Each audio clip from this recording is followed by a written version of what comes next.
안녕하세요. 책 읽어주는 여자 에젤 강미경입니다. 전주 안디옥 교회는 재정의 70%를 선교와 구제로 써서 한국교회의 모범이 되는 귀한 교회인데요. 이동희 목사님의 천국은 가득 차고 지옥은 텅텅 비어라 소개합니다. 전라북도 전주에 위치한 우리 안디옥 교회당은 군산 비행장 경납고를 옮겨 지은 건물에서 예배드리는 것으로 시작했다. 그래서 일명 깡통교회라고도 불린다. 교회 재정의 70%를 선교비와 구제비로 지출하니 주일학교나 찬양대를 비롯한 교회 내 모든 기관은 자립하도록 하여 교회 운영비는 최소한으로 지탱한다.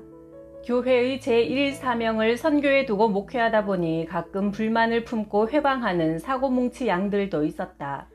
안수 집사 한 분이 헌금 봉투에 자기 이름을 한문으로 써서 강단에 바쳤더니 목사가 한문을 몰라서 호명 기도를 안 했다는 괴상한 말을 비롯해 교회의 부정적인 요소를 비판하자 많은 교인들이 그 말에 설득당하고 은근한 불평이 퍼져나갔다.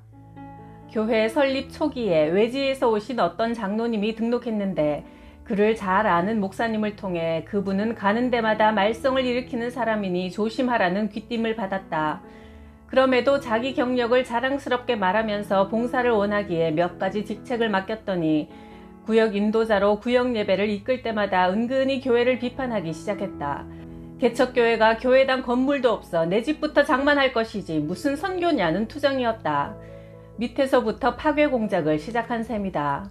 그런데 그 장로가 이른 봄에 동면하고 있는 개구리가 몸에 좋다 하여 잡아먹은 것이 화근이 되어 갑자기 세상을 떠나고 말았다. 어떤 목사가 억센 가시 같은 교인에게 시달리다 못해 하나님과 단판 내기로 결심하고 때를 쓰기를 하나님, 나 저 사람 때문에 목회 못하겠습니다. 저 사람을 내보내시든가 나를 내보내시든가 둘 중 하나를 결정하십시오 했단다. 그때 하나님께서 말씀하시기를 그 사람을 심판하는 것은 내가 할 터이니 너는 그저 사랑의 대상으로만 보아라 말씀하셨다. 판단이 내 권한이 아니라면 나는 묵묵히 짝사랑만 할 뿐이다. 구원받지 못한 가롯 유다도 예수님은 끝까지 사랑하시지 않았던가. 가시 노릇한 교인도 진심으로 더 사랑했어야 했는데 하는 아쉬움만 남는다. 어느 교회 집회인도차 가서 대화 중에 내 아내가 당뇨가 있어 약을 복용 중이라는 말을 하자 사모님도 당회원이시네요 한다. 그 교회 목사님도 당뇨가 있어 당회원이고 교인 중에도 당회원이 아주 많다면서 한바탕 웃었다. 당회는 장로교에서 교회의 최고 의결기관으로 목사와 장로로 구성되어 교회 전반을 이끌어가고 있다. 그래서 목사를 당회장이라고 부르기도 한다. 그런데 오늘날 당회가 오히려 교회의 사역을 방해하는 필요악이 되는 경우도 많다. 최근에 들은 이야기다. 어느 교회에서 당회가 끝난 후 목사가 마음이 상하고 충격을 받은 채 집에 돌아와서 그만 세상을 떠났다는 것이다. 장례식 날 딸이 아버지, 당회 없는 천국에서 편히 쉬세요 라고 조사를 하여 참석한 조객들은 안타까운 통곡을 했고 그 교회 장로들은 모두 사표를 냈다는 말을 들었다. 미국 교회 전통은 몇 년마다 신임 투표를 해서 몇 년간만 심우하도록 하는 제도와 달리 한국 교회는 한 번 장로는 영원한 장로다. 물론 죽도록 충성하는 보배로운 당회원이 훨씬 더 많지만 반면 차라리 목사나 장로가 되지 않았다면 더 순수하게 신앙생활을 했을 텐데 싶은 이들도 가끔 있다. 이왕 장로가 되었다면 목사가 존경하는 장로, 세상이 칭찬하는 목사가 되어 주님이 맡기신 선교의 사명을 잘 감당하게 되길 간절히 바란다. 영적 당뇨병에 걸린 당회원이 없어 당회가 평안하면 교회가 든든히 서간다. 당뇨병의 특징은 몸의 영양분을 빼앗아 지치게 만들 뿐 아니라 합병증을 가져오는 고약한 병이다. 회의를 할수록 회의를 느끼는 당회 모임이 아니라 같이 웃고 춤추며 화목한 가족의 모습으로 활력을 제공하는 당회로 거듭났으면 한다. 서로 견제하고 경쟁하는 관계가 아니라 모세를 양쪽에서 두 팔 올려 협력한 아론과 훌처럼 하나님 나라와 의를 이루기 위해 조화를 이루었으면 좋겠다. 일단 결정된 사건은 나와 반대된 의견이라 할지라도 앞장서서 추진해 나가는 성숙한 그리스도인이 되자.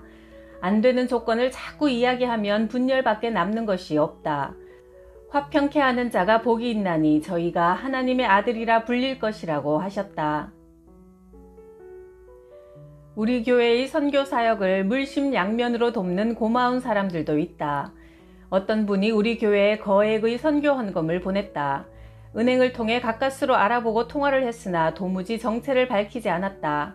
우리가 발행하는 바울 선교 회지도 보내드리고 영수증도 보내야 하니 성함과 주소를 알려달라고 졸랐지만 하나님만 알면 된다는 식이다. 3년간 매달 꼬박꼬박 전해준 선교 헌금으로 필리핀 선교사 훈련원 건립을 비롯한 여러 선교 현장에 기념할 만한 일을 감당했다. 학교 선생님이고 권집사라는 것만 알 뿐이었다. 당시 교사 월급으로는 과중하게 바친 셈이다. 어떤 분의 소개로 안디옥 교회를 알게 되어 보낸 거란다. 지금 그분이 어디 사는지도 그 얼굴도 모르지만 훗날 천국에서 감격 어린 상봉으로 얼싸안을 날이 올 것이다. 또 어떤 분은 오래전 사둔 땅이 몇 천만 원 올라서 오른 값에 대한 11조라며 선교 헌금을 바치기도 했다. 선교비가 부담이 될 때마다 하나님께서는 이런 천국의 거부들을 통해 모자람이 없도록 풍부히 채워주셨다. 매달 수지 결산까지 정확히 맞추시며 조달하시는 하나님의 오묘한 경영과 세미한 손길이 있었기에 선교는 극도의 긴장감 속에서도 마냥 기쁘게 이루어져 왔다. 우리가 후원하는 어느 여자 선교사는 개척한 교회까지 장거리 험한 길을 주일 예배를 인도하러 걸어서 갔다 오면 살이 1.5kg가 빠진다고 했다. 그러다가 그만 교통사고를 당해 얼굴이 찢어져 수술을 했는데 한국 같으면 말끔히 봉합되었을 것을 선교지의 열악한 의료 사정으로 손가락만한 굵은 실밥으로 얼굴을 꿰매어 혹이 여러 개 덕지덕지 붙어 있었다. 얼굴의 미를 생명처럼 여기는 여자의 마음이지만 그것을 예수의 흔적으로 여기고 의연한 모습으로 지금도 선교 현장을 뛰고 있다. 또 이슬람 지역에서 사역하는 어느 선교사는 반란군의 총알에 하마터면 생명을 잃을 뻔한 그 길목을 지금도 겁내지 않고 수없이 다니고 있다. 중지하라는 공갈과 위협에도 여전히 주일이면 교회를 열고 예배드리는 그 선교사는 간이 부어있는 세상이 감당치 못하는 사람이다. 우리도 존경받는 길거리 선교사가 되는 쉬운 방법이 있다. 주부들이 시장에 가거든 이왕이면 자기 밭에서 정성껏 기른 채소들을 팔아 아이들 학비를 마련하거나 용돈으로 보태 쓰려고 밤늦게까지 쭈그려 앉아 팔고 있는 아주머니나 할머니에게 가서 사도록 하자. 깎아달란 말은 하지 말자. 돈을 공손한 태도로 지불하자. 그리고 1,000원을 더 얹어주자. 무슨 돈을 또 주느냐고 물을 것이다. 아주머니 집에까지 가시는데 버스 타고 가시라고 드린다고 해라. 전혀 모르는 사람에게 이런 대접받기는 처음일 것이다. 시골에서 여기까지 오셔서 길거리에서 얼마나 수고를 많이 하시느냐는 친절한 말과 함께 가까운 곳에 교회가 있으면 교회 나가시고 예수 믿으시라고 한마디 던져라. 단돈 1,000원으로 천하보다 값진 한 생명을 구할 수 있다. 택시 기사에게 전도할 때는 거스름돈을 받지 말고 내리자. 오히려 기사님 점심 맛있는 거 사드세요 하면서 몇 천 원 더 얹어드리자. 직장에 나갈 때 내가 월급 받아 아이들 학비 내고 생활비로 쓴다는 목적으로 나가면 유괴 사람이다. 그러나 이 직장에 있는 생명들을 구원하기 위해 하나님이 나를 이곳에 선교사로 보내셨다. 그리고 사장에게 하나님께서 지시하여 내 일꾼 선교사에게 선교비를 주어라 해서 나는 월급을 받는다는 생각으로 근무하면 영의 사람이다. 혹시 자동차 사고가 났다면 우선 상대방이 다친 데는 없는가 물어보고 서로 주의하지 못했으니 미안하다고 예의를 갖추자. 피해자일 경우 꼭 필요한 경비만 보험회사를 통해 해결하고 개인에게 뒤집어 씌우는 물질 손해는 요구하지 말자. 가해자에게 관용을 베풀어 전도의 기회로 삼자. 가해자가 된 경우에는 피해자를 위로하고 웬만한 파손 정도는 그냥 지나가 버려라. 자기 돈으로 사서 붙여라. 너무 따지지 말자. 사고 현장에서도 얼굴에 웃음을 지우지 마라. 그리스도인이기 때문이다.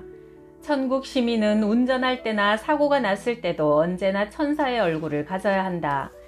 우리는 언제나 선교사여야 한다. 식당에 가서도 크리스천의 품위를 보여줘야 한다. 종업원에게 예의 바르게 인사하고 음식을 날라올 때마다 수고하십니다. 감사합니다 하고 맛있게 잘 먹었습니다. 따뜻한 감사의 인사를 남기고 예수님을 소개하고 전도하고 나와야 한다. 크리스천은 음식 먹는 매너도 달라야 한다. 흔히 한국 교인들의 신앙 상태를 가리켜서 교회에서는 주여 주여 하지만 돌아가서는 나요 나요 한다는 것이다.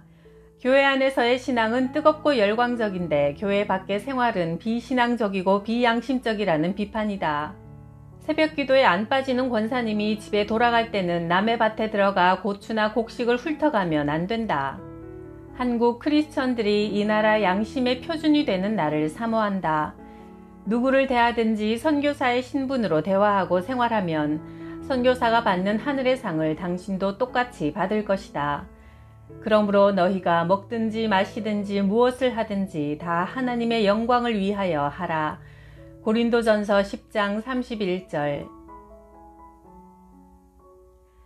생활 속의 선교사가 되어서 오지의 선교사님이 받는 복과 상급 우리도 받읍시다. 구독, 좋아요, 댓글에 큰 복에 감사해요.